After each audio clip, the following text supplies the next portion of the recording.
Hey, good morning, Alice. My name is Jack here with Mr. and Mrs. Leeds. Thank you for trying out the site Auditor. I hope you got some insight out of that.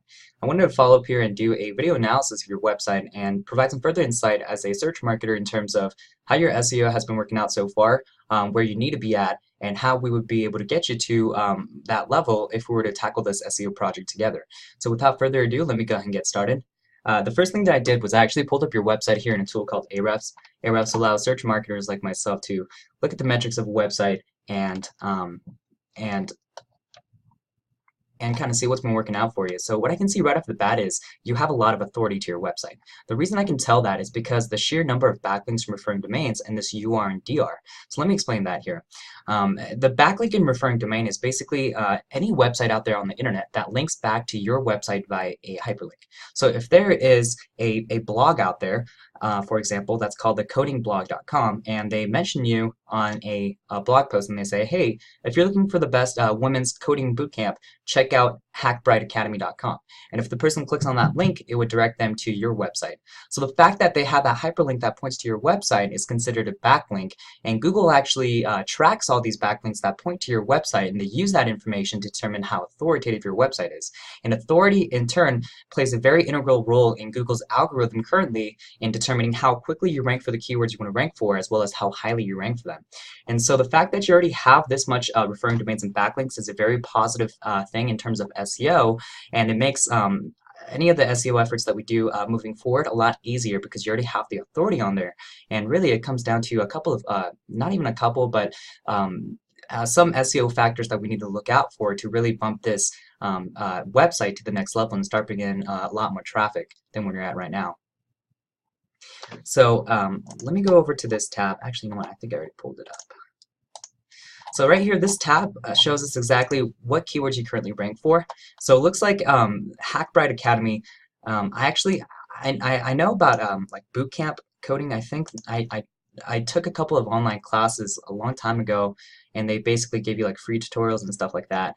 Um, I know that that's the kind of similar to what they're doing is what you guys do, and you do like an academy for women for coding and things like that. It's actually really cool. Um, Idea that you have, and it's very. Um, I really like the idea because there's just not a lot of women coders out there, and it's a very lucrative job if you learn how that skill set. It's just a matter of getting people interested in it. I think there's a lot of social stigma behind like coding and what's associated with coding and things like that, and I think you're really trying to break the barrier for that kind of thing.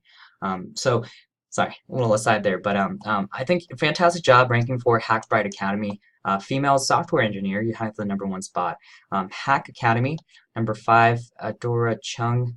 Looks like that's maybe like one of the members there. Software secure engineering. So these are some pretty decent keywords. Coding Bootcamp San Francisco. This is definitely something that we want to rank at the top of Google for. And what we need to do is we need to make sure that Google can recognize that you want credit for some of these keywords. And I'll explain that here in a second. But let me go over some of the other keywords I can see right now. So Coding School for Women, another great one that looks like you got the #1 spot here. Coding School San Francisco, #7.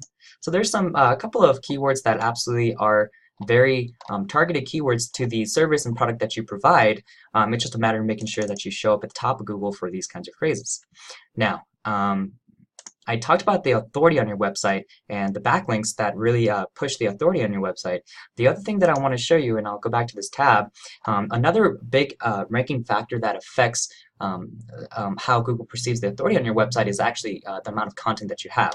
So when I look at this website, it's a very, very clean website design. I can tell that it's a very established company because just right off the bat, it has the vibe.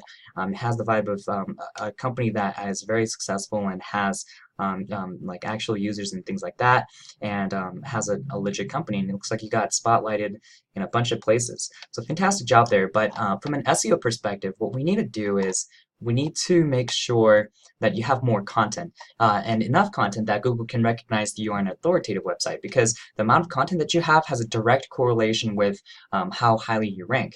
Now, the reason being is what Google has realized is that A lot of the authoritative websites that have really good content that people are engaged in, and the kind of websites that Google like to show, tend to have a lot of content.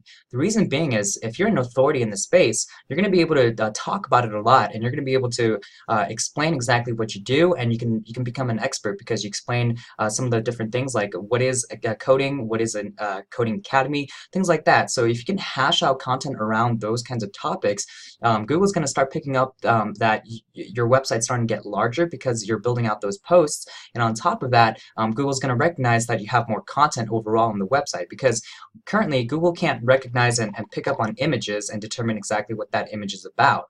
But they can read content. So they can, the Google's crawlers can go through your website and read through your content, get a general gauge of what your website is about through that content, and then start giving you credit for some of the keywords that you would like to rank for. And so it plays two parts, because one, you're building authority on your website by having more content, and two, as long as we set the content up correctly, Google's going to start picking up on some of those keywords that's going to be layered into your content, and then start giving you credit for those kinds of keywords on those pages. And so this is an extremely powerful way for us to rank you for all the different keywords that you have. And because you already have the authority on your website through the backlinks and the referring domains on your website, it's just a matter of adding some quality content on the website to really start getting found for more keywords.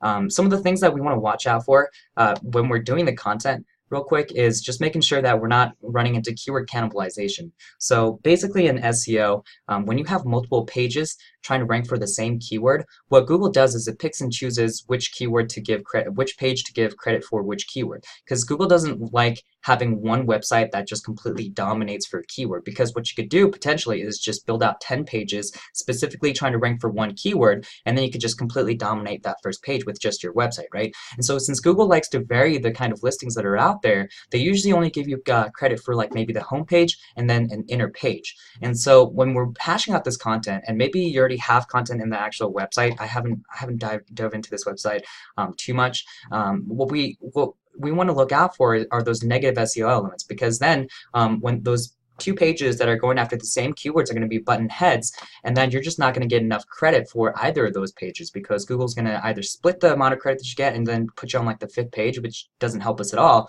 or just pick and choose the other one, just not give you credit for the other one. There's no point in having content if you're not going to, I mean, it's good to have content, right? But in terms of ranking for keywords, that's not going to help.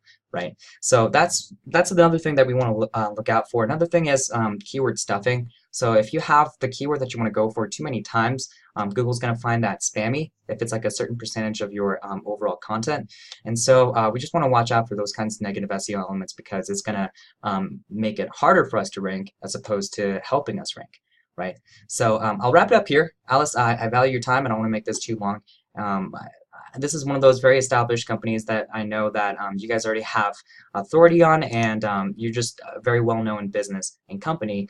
And this is just one of those things where we can really take your business to the next level, because you already have established yourself in this niche, and it's a lot easier. Basically, it's kind of like an exponential curve, because for newer websites where we run into people that just started out a website, like it takes a certain amount of time for us to build out the authority on the website to actually get to the point where you're at. You're basically like here. So with the amount of SEO that we do, we're going to be able to bring you this amount of result because you're already established, as opposed to this amount from here to here, because it takes a while for us to actually build the authority and establish ourselves as an authority in the niche that we want to help our clients with.